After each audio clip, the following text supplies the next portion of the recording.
Assalamualaikum warahmatullahi wabarakatuh. Perkenalkan, nama saya Jud Intan Saramaidra dengan NPM 202341500007.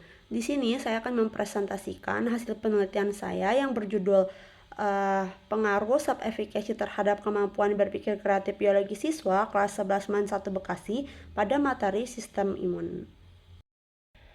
Alasan saya memilih judul ini karena kemampuan berpikir kreatif merupakan salah satu keterampilan penting yang harus dimiliki siswa dalam pembelajaran biologi. Saya ingin mengetahui apakah sub-efikasi atau keyakinan siswa terhadap kemampuan dirinya berpengaruh terhadap kemampuan berpikir kreatif.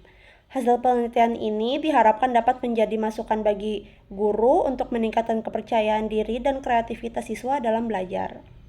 Di sini terdapat daftar isi. Yang pertama yaitu bab 1, terdiri dari latar belakang, batasan masalah, rumusan masalah, serta tujuan penelitian. Selanjutnya yaitu bab 2, penelitian relevan, kerangka berpikir. Dan yang terakhir yaitu bab 3, ada jenis penelitian, desain penelitian, variabel penelitian, sumber data, metode pengumpulan data, serta teknik analisis data.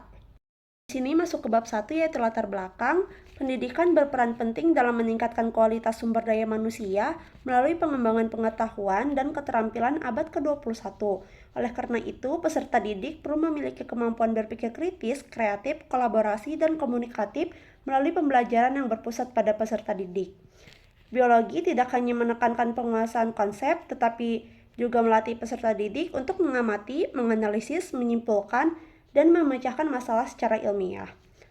Dengan demikian, pembelajaran biologi berperan dalam mengembangkan kemampuan berpikir tingkat tinggi peserta didik. Materi sistem imun mengharuskan siswa menghubungkan berbagai konsep, menganalisis penyebab penyakit, mengevaluasi informasi, dan memberikan solusi terhadap masalah kesehatan. Oleh karena itu, materi ini membutuhkan kemampuan berpikir tingkat tinggi, termasuk kemampuan berpikir kreatif. Kemampuan berpikir kreatif adalah kemampuan untuk menghasilkan gagasan atau solusi yang baru dan bermanfaat. Kemampuan ini meliputi kelancaran, keluasan, keaslian, dan elaborasi yang diperlukan siswa dalam memahami fenomena biologi serta menyelesaikan berbagai permasalahan. Salah satu faktor internal yang diduga memengaruhi kemampuan berpikir kreatif adalah self-efficacy, yaitu keyakinan individu terhadap kemampuan dalam menyelesaikan tugas dan menghadapi tantangan. Siswa dengan self-efficacy tingkat cenderung lebih percaya diri, aktif, berani, mencoba berbagai cara, dan tidak mudah menyerah.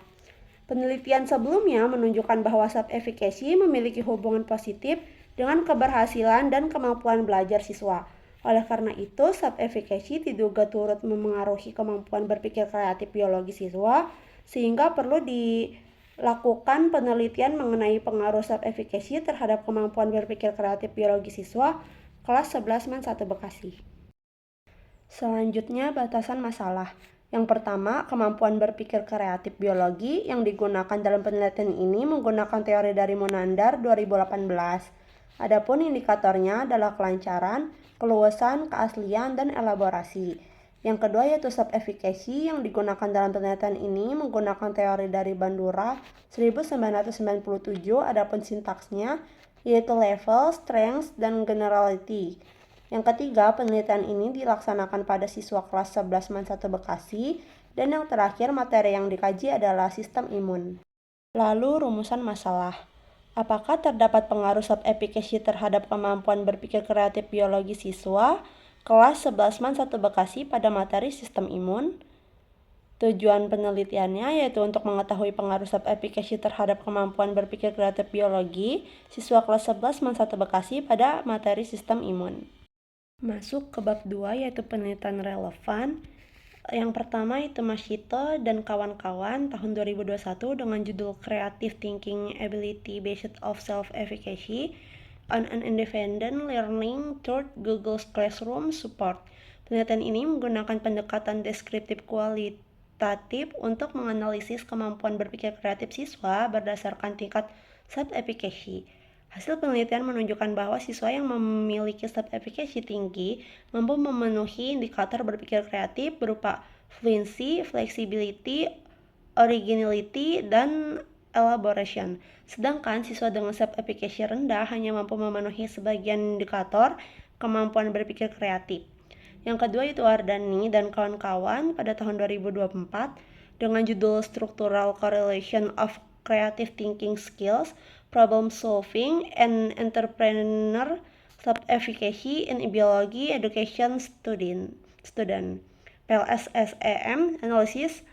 Penelitian ini menggunakan pendekatan kuantitatif dengan analisis struktural equation modeling atau SEM.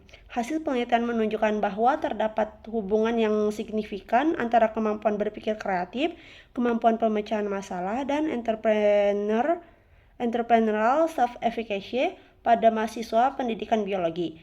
Kemampuan berpikir kreatif berpengaruh positif terhadap self-efficacy dan kemampuan pemecahan masalah. Selanjutnya yang ketiga, Putri dan Tabunan tahun 2024 dengan judul The Effect of Self-Efficacy and Self-Regulated Learning on Study Creativity in Biology Practicum. Penelitian ini menggunakan metode kuantitatif ex post facto dengan analisis regresi. Hasil penelitian menunjukkan bahwa self-efficacy berpengaruh positif dan signifikan terhadap kreativitas siswa dalam praktikum biologi. Selain itu, self-regulated learning and self-efficacy secara bersama-sama memberikan kontribusi yang signifikan terhadap kreativitas siswa. Yang terakhir, berdasarkan penelitian terdahulu, persamaan penelitian ini terletak pada penggunaan self-efficacy sebagai faktor yang memengaruhi kemampuan peserta didik.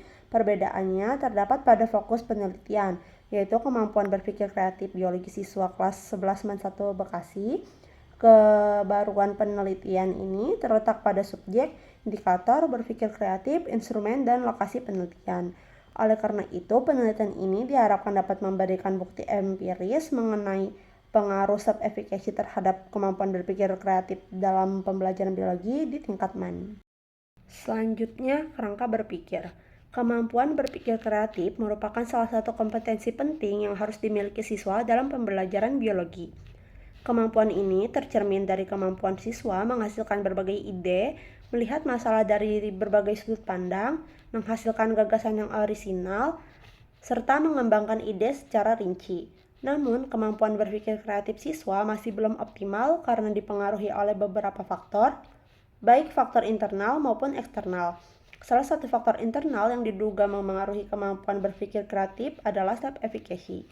Self-efficacy merupakan keyakinan individu terhadap kemampuan dalam menyelesaikan tugas, menghadapi tantangan, dan mencapai tujuan belajar.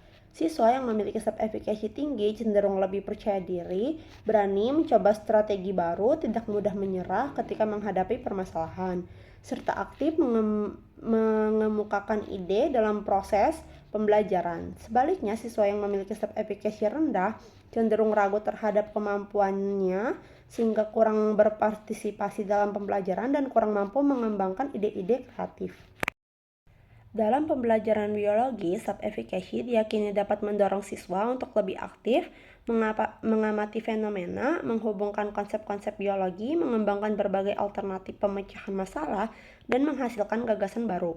Oleh karena itu, semakin tinggi tingkat self-efficacy yang dimiliki siswa, semakin tinggi pula kecenderungan siswa untuk menunjukkan kemampuan berpikir kreatif. Berdasarkan uraian tersebut, dapat diduga bahwa self-efficacy berpengaruh positif dan signifikan terhadap kemampuan berpikir kreatif biologi siswa kelas 11 MAN. Masuk ke bab 3, yaitu jenis penelitian. Metode pada penelitian ini adalah survei korelasional dengan pendekatan kuantitatif. Survei korelasional merupakan metode penelitian yang bertujuan untuk mengetahui hubungan atau pengaruh antara dua variabel tanpa memberikan perlakuan atau treatment kepada subjek penelitian. Dari Sugiono 2022. Metode survei korelasional digunakan untuk mengetahui pengaruh self-efficacy terhadap kemampuan berpikir kreatif biologi siswa kelas 11 MAN. Data penelitian diperoleh melalui penyebaran angket self-efficacy dan tes kemampuan berpikir kreatif biologi kepada responden. Penelitian ini dapat digambarkan dalam desain sebagai berikut. Di sini ada desain penelitian, keterangannya. X itu self-efficacy, yaitu kemampuan berpikir kreatif biologi. Dan garis panah itu menunjukkan adanya hubungan antara pengaruh yang akan dianalisis. Selanjutnya, variabel penelitian.